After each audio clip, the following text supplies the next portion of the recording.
Hi, I'm Raya. And I'm Brandon. And you're watching More Love with R and B. Yeah. And today we are talking about stress and anxiety within marriage. Yes. Now, interestingly enough, today everybody's talking about anxiety and how it affects us on a day-to-day basis.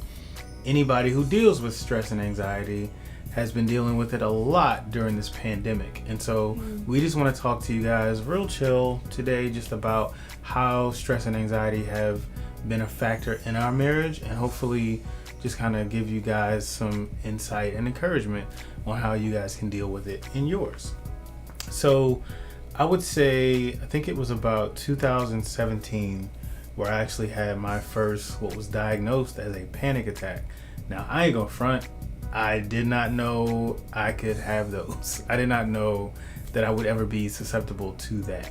I remember it like it was yesterday. I remember feeling like my heart was beating like out of control, and I was sitting still, and I was at work, and I told the front guard, I was like, I need you to call 911. Something's happening to me. And I'm such a jokester all the time. I mean, you guys might not know. You might not know. But little known fact about me is that I like to joke a lot. I think we all know this. Okay. And so the front guard did not know I was serious until he like looked at my face. He was like, oh my gosh, are you okay? And I'm like, something's happening. Something's not right. And I just remember feeling like I couldn't control how I was breathing and how I was feeling. And it's one of the scariest things in the world. And it's like, yo, like people might want to crack, like I would still crack a joke about that time, but like on the inside, it wasn't funny the first time because it was like, bro, I don't know what's happening. And so, they had the EMTs come out and take all my vitals. I wasn't feeling any better. I feel like it was getting worse seeing them, like, wow, all this stuff that you normally see on TV, like this is for me. The ambulance, the gurney, like all this is for me. And I'm like starting to trip out even more. So it's kind of like this endless cycle. You are already in this place of distress, and then certain things trigger you to be more scared. And so it makes you more stressed and more anxious. And that's just this constant snowball effect. And it's really hard to come down from that. And so in the context of a marriage, there are a lot of times that we have, different discussions, and depending on what the discussion is about, and you can, chime in if you want, but I feel like sometimes if we are really going at it, I can get so frustrated that I'm either going to go to the far extreme and be like loud and like, just loud and angry, or I'm gonna just shut down. And part of that shutting down is like a defense mechanism, because it's like, yo, I love you, I care about you, like I don't want to yell at you. And so to protect you and to protect my apparent panic prone self, I shut down, and that doesn't do us well either. No, I actually think that a lot of times when you shut down, you hold in the feelings that you're feeling, which causes your anxiety to, whatever. With the pandemic and with us not having a lot of outlets, I think that it just compounds the anxiety and the frustrations, where some of the petty arguments that most couples have are maximized, and it causes us to feel worse about the situations, because not only am I feeling frustrated, I also have cabin fever. I haven't been able to see my family and friends. I haven't been able to get out, fresh air, all these things. I feel way worse about the situation or this argument or whatever, and it does cause a level of anxiety. I am not prone to anxiety, but because Brandon is, it does affect how we argue, because now I feel like I can't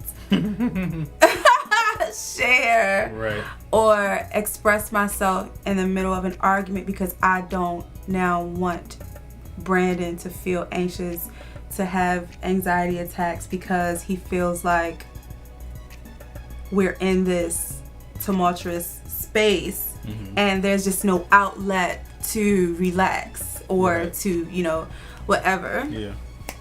So one of the things that I would say how we deal with the whole stress and anxiety within the context of our marriage is, first and foremost, there needs to be a consistency of something that kind of invites in stresslessness and relaxation and chill and stress relief, and a few of those things that we do.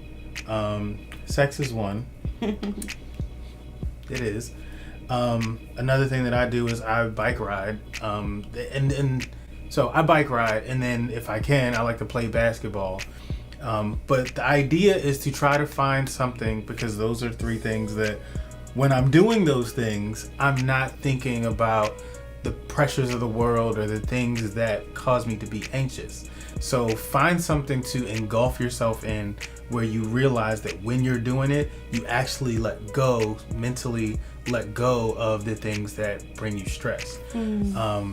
So that would be the first thing I said. Like, I know that's something that we both encourage each other to do. Even though you're not prone to anxiety, it's still healthy for you to do things based on your personality that help you to not think about being a mom, being a wife, being a coworker, being, all these different titles except for just being Rhea, and not have to think about all this other stuff, because it's not going anywhere. No, it's gonna be there. So find something where you can kind of what's the word, like unplug, check out. Find something where you can kind of check out just for a few minutes. Self-care is one of those popular words that's being thrown around. Yeah, it is. But it is so important. If you don't find a way to care for yourself, you're not going to have that extra energy to be able to care for your spouse. And so if you feel like you're prone to stress-induced panic attacks, anxiety, depression, any of those things that will have damaging effects on your relationship, you need to get that under control. And a lot of people say, well, I don't have the time, well, I don't have the this or the that. And if you don't manage it, it's going to have long-lasting effects. The beautiful thing about COVID is that everything is virtual now. And one of the things that Brandon and I were, concerned with was if he had to go get counseling, like leave the house or leave from work and go to get counseling, that's just a whole lot of time that he's away from the family that he did not want. But everything is virtual now, where you can have a virtual counseling session. Just go through your insurance if you have insurance, and then there's a whole bunch of like ads flying around where even if you don't have insurance, you can like pay out of pocket. Self-care is important. So you need to do what you can, or it's just gonna snowball out of control. Yeah. So I would like to say that, I think the last thing I'll say is that managing stress and anxiety in a marriage is an ongoing process. I think, we might be fooling ourselves. I mean, we're not done yet, so we still got, Lord willing, more life to live, but we still, we realize that we still have a lot more work to do. Yeah. And so we're not looking like, hey, when can this be over? When can I no longer be dealing with these issues? Chances are I might be dealing with them for the rest of my life. Like, I don't know. But kind of looking at it from the perspective of how do we maintain our relationship and our marriage, and then all the stuff that kind of comes in, like the stress, like the anxiety, we find a way to keep that at bay based on the things and the foundation that we set in the relationship.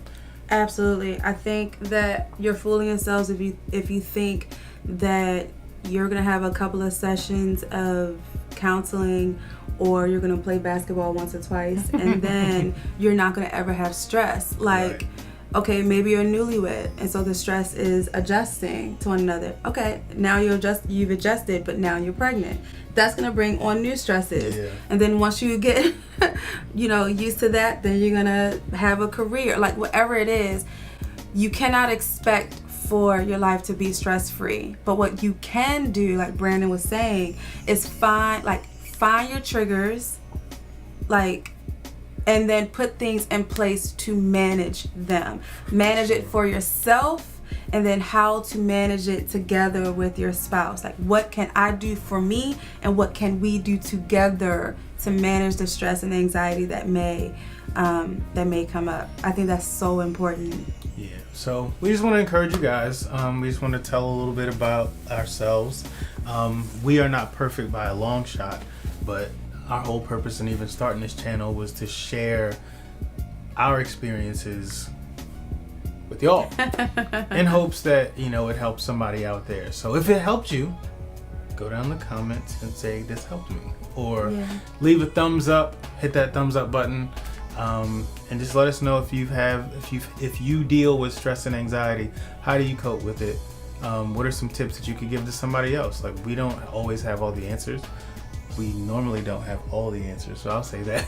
We don't normally have all the answers, and so there's always more that we could all learn from each other. So make sure you type that down in the comments if you have some advice you want to share. Yeah. And we hope that you will go ahead and subscribe to this channel, as we're going to be talking about stuff like this on a consistent basis. So absolutely. So we hope you guys like this video, and we'll see you guys later. Bye.